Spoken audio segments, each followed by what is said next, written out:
Leo, hi. Welcome to your 2022 reading.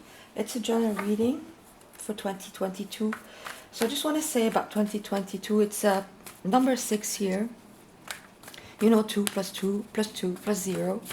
And number 6, coming after the number 5, is a number where harmony is restored, generosity, equal give and take. After 5, which is a number of flux of change, where when we're in the thick of change, and sometimes all we can do is keep our heads above the water. 6 is comes as a relief. As a big sigh of relief, and that's what I'm feeling for the collective after the very challenging past 2 years that we've had. That's what I'm feeling for all of us, and so I'm gonna pull a card for each month of the year, and we'll see what comes in for you, my dear Leo.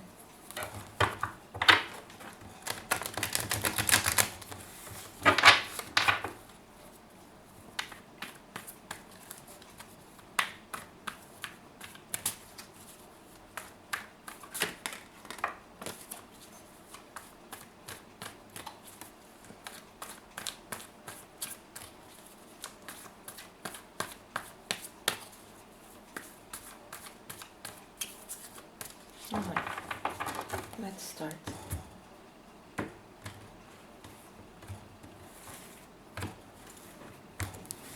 Alrighty. For January, you have the King of Wands. For February, the King of Cups.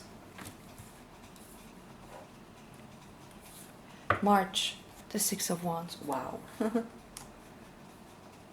April, the Six of Cups.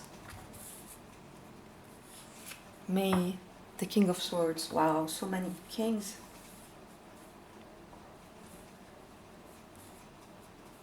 And June, you have the Eight of Swords. July, the Lovers. August, the Ten of Cups.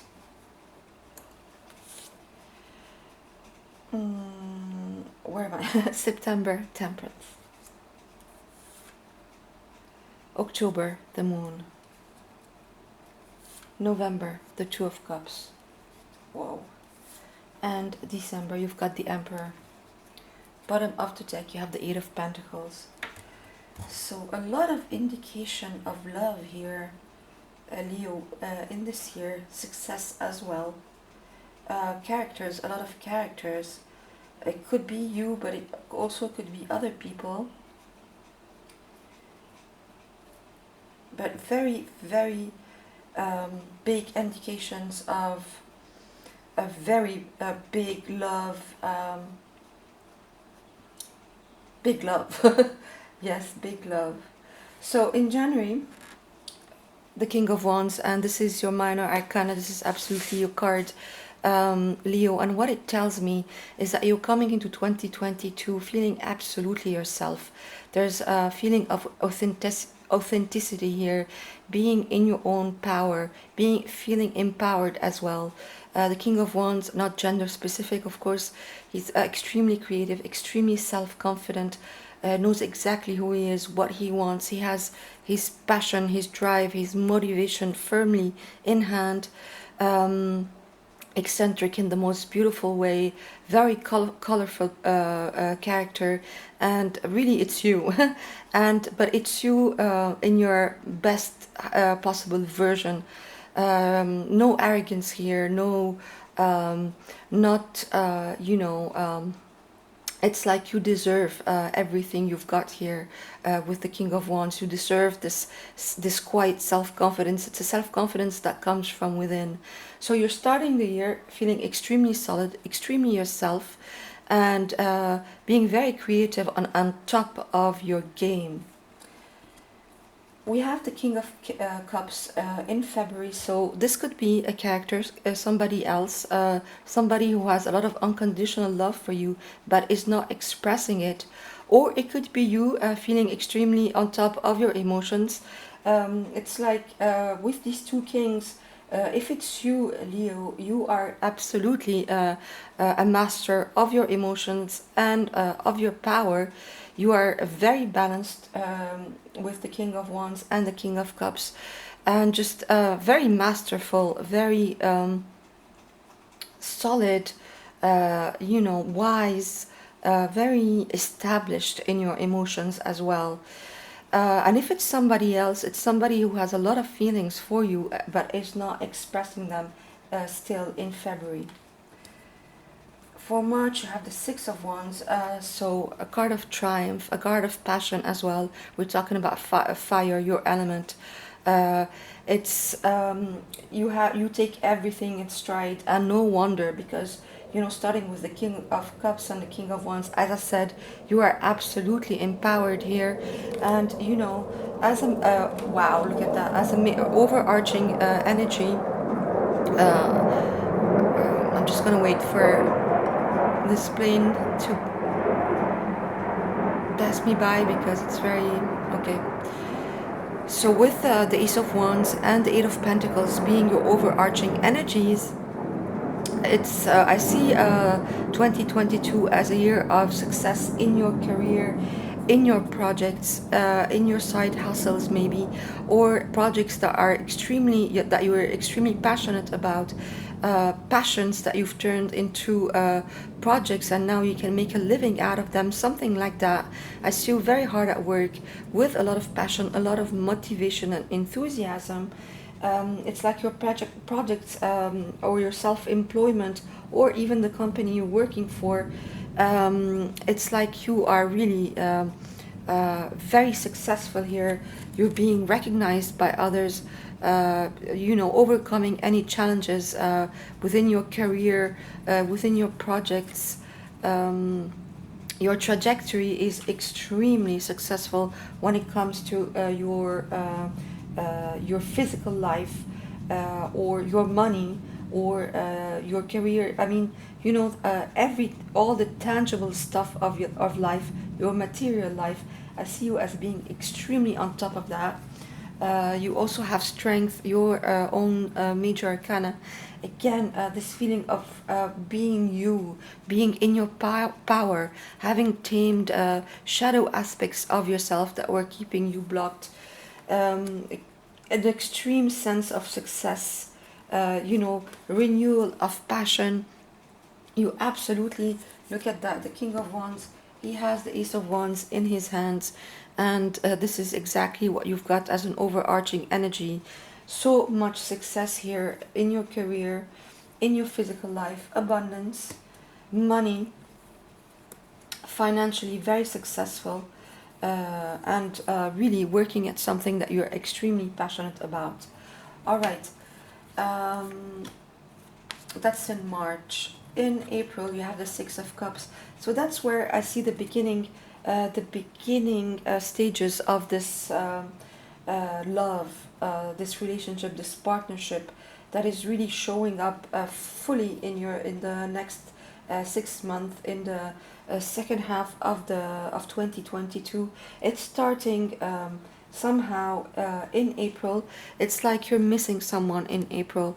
You are thinking of the past, being nostalgic about a certain relationship, maybe somebody that you severed ties with, somebody that you separated from, or maybe even if you're together, there's a big emotional distance between you guys, but you're missing this person, and you're reminiscing about times where you were playful together, where love was innocent, fun times together. In May, King of Swords. So I'm seeing that as being you. I'm not seeing that as being someone else. I'm really seeing you as just being very logical, maybe retreating a little bit from your emotions after the Six of Cups in April, because the Six of Cups could, entail a lot of longing, and it really could take us out of our game. And I see you as just, coming back in May, trying to lead more from a logical place than from your emotions. I see you as communicating clearly with others. Maybe be careful not to be too harsh with your words in May. but really on top of things again, you know, with the King of Swords, on top of your thoughts, on top of your emotions, and really just leading your life from a logical space. In June, you might feel a little bit trapped in June in your mind. We see that we have a big change. Coming from a very emotional place in April with the Six of Cups. You know, feeling a lot of longing here, missing someone.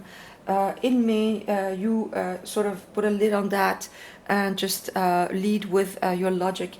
And maybe you take that a little bit too far in June and becomes a little bit of a mental prison. Too much in your thoughts, over analyzing, overthinking things, up in your mind all the time in June. And then we see, starting July, we see this big love, this big partnership, this big relationship that really takes over the next 6 months of your life here. It's quite amazing. It's in July and in August. I see these 2 months as being linked around this big divine partnership here that I can see with the lovers, divine feminine, divine masculine. It's a very deep soul bond. One is standing in front of the tree of knowledge, the other in front of the tree of life, or the other way around, sorry. And just this big, big love, deep soul bond, deep connection here that might have been in separation in the past, estranged, and that's why maybe you were missing it. It makes a full comeback starting July in your life, maybe for your solar return, Leo. And it takes you all the way to the Ten of Cups in August. It's like, boom, there's a reconciliation. You're reuniting. You're dropping into your heart after the King of Swords and the Eight of Swords in May and June. Boom, you are dropping into your heart again, feeling this deep connection again all the way, and it takes you to your Ten of Cups. Beautiful home life, rainbow blessings on this couple, complete emotional satisfaction. It's the end of the whole cup suit where we feel absolutely in love and happy within a partnership, a couple. And I'm not seeing it as being family or friends here. It's really a romantic relationship that it takes off all the way to the Ten of Cups in June and August. In September, more and more chemistry happens between you guys. Card of Sagittarius could be dealing with a Sagittarius or Gemini or an Aries or another Leo. And it's just a lot of chemistry. It's like divine timing for this chemistry to happen between these two people. I see that as being linked as well. You are filled with patience, things, you know, it's the alchemy card. There's this alchemization of this beautiful relationship, right energy being poured at the right place at the right time, divine timing for this relationship to come together. In October, there's a time where you have fears and anxieties coming up with the moon. Pisces card could be dealing with the Pisces as well. Some kind of subconscious fears, anxieties come up around this relationship, because I really see the second half of the year as being completely wrapped around this relationship for some of you. For others of you, if it doesn't apply, it could be within an established relationship that goes to the next level, or a choice that you have to make about your home life. But really, I can't help but see a very committed relationship here with the Two of Cups and the Lovers. We'll get to that in a second. So maybe in October, a time where things are a little bit in the dark, you don't really see a way forward, you can't see your path clearly, because, you know, everything is shadowy under the moonlight, and also anxieties and fears coming up to be healed in October. But they are healed. In November, you have the Two of Cups, so look at that. You have the Lovers, the Two of Cups, and the Ten of Cups. I mean, if this is not a romantic partnership, I don't know what is. It is really for some of you, maybe for a lot of you, the next 20, the next the second half of 2022 is all about, partnerships, really, and romantic partnerships at that. I mean, the Two of Cups could be, could talk about family and friends. It's a, deep soul bond, soulmates. But, with the Lovers and the Ten of Cups, I can't help but say that for a lot of you, it's either a pre-existing relationship is going to the next level, all the way to marriage, or to moving together, the next level of commitment, or some relationship from the past is coming back to be healed, reunion. This person that you were missing so much in April is coming back for a reconciliation here. And after the moon, after not seeing your way forward, there's absolute healing here happening in November within this beautiful partnership. For some of you, it's a general reading, so it's going to be different for all of you, but I'm reading what I've got in front of me, and this is a beautiful partnership, right? And ending the year in December, you have the Emperor, so you feeling like the boss, feeling in charge of your life, feeling that, maybe after some bumps in the road with the minor, I should say, bumps in the road with the Eight of Swords, the moon not seeing really your way forward very clearly, a little bit of longing, maybe even a lot of longing and reminiscing and nostalgia with the Six of Cups. Now you end the year, feeling completely in charge, completely in control. You're the boss here, Aries, a card of Aries, major arcana. And Leo, you are absolutely, completely in control of your life. And it looks like this beautiful partnership that I'm seeing here for you does take off absolutely in the second half of the year, and by the end of the year it's completely established, with the Emperor. And again, beautiful success in career, in your projects as well throughout 2022. That's a given, that's there. And maybe the Emperor is also you taking higher responsibilities within your work, within your projects, maybe getting a promotion, getting more responsibilities on your plate due to this big success that you get, in your career, and your abundance here. So that's all I have. Thank you for passing by, Leo, and I'll see you soon. Bye.